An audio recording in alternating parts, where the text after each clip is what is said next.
Alright, I washed the main body parts with some warm soapy water using Dawn, and I took some silly putty, just your regular childhood silly putty, covered my glue joints, the inside and stuff, so I wouldn't get any paint on there, and then sprayed it with some Stynol Res. This is a Badger product. This is the best primer I've ever used. I won't ever use any other primer. So now what I need to do is go ahead and start sanding, grinding, using a Dremel, whatever I have to do to start getting this smoothed out and shaping it to look like what I want it to look like. And once I get to that point, then I'll be able to clean everything again and prime it again. And same process however many times it takes to get it looking the way I want to. As you can see, the back came out pretty sloppy, but it's really hard to see. The red and the white is such a contrast, it's hard to see contours. So it's just going to be more sanding to get it all smoothed out. And then whatever slight imperfections are left, I'll probably just wind up using some regular perfect plastic putty or something like that. Anyway, I'm going to work on this and then I'll come back and show you how far it's gotten. I'm doing some sanding. As you can see, what I'm using is, on the knees I actually used a sand wheel there, and then I also use this little grinding stone to get it smoother, and then 320 sandpaper. I've also gone ahead and put the epoxy putty in the grooves here. So now I need to do some more sanding and then put some primer on it again, and then I'll show you what it looks like. Got the primer on and it's looking pretty good so far. There are some imperfections, so I need to go in and do some more sanding and maybe a little bit of filling here and there, and just keep repeating the process until I get the body the way I need it to look. As I mentioned before, on the boots, remove everything, all these lines, this part down here. The only thing I'm leaving is going to be this top rim part here on both sides. Everything else, take it off, and then with some epoxy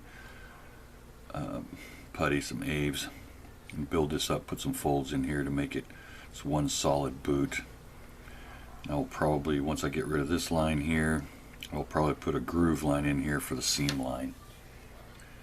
But I'm going to get rid of all these lines and then I'll come back and show you what the boots look like. I've used the Dremel to grind off the lines. As you can see on this one, this is before anything, and here I've ground it all off. I mean, there's still some more sanding to do, and then build up the ankle part here and make this look more like a bend in a boot down here.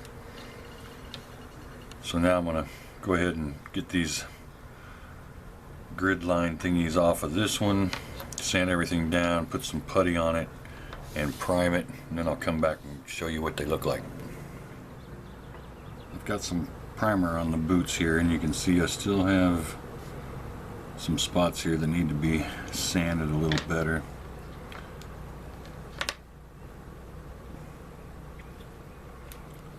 But this helps me be able to see what more work I need to do. I put a layer of fold on the boots, and this is already dried.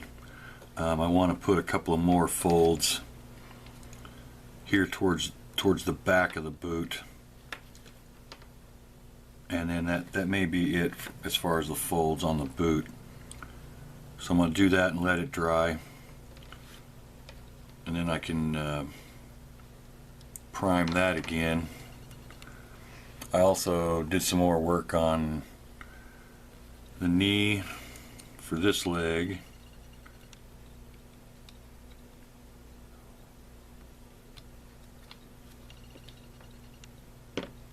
It's still a loose fit on here, but I'll figure that out.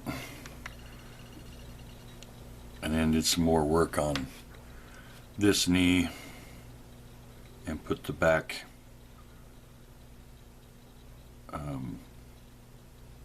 seam here. And this one I need to sand down a little bit more to get a little more flush on the back before I continue that seam here.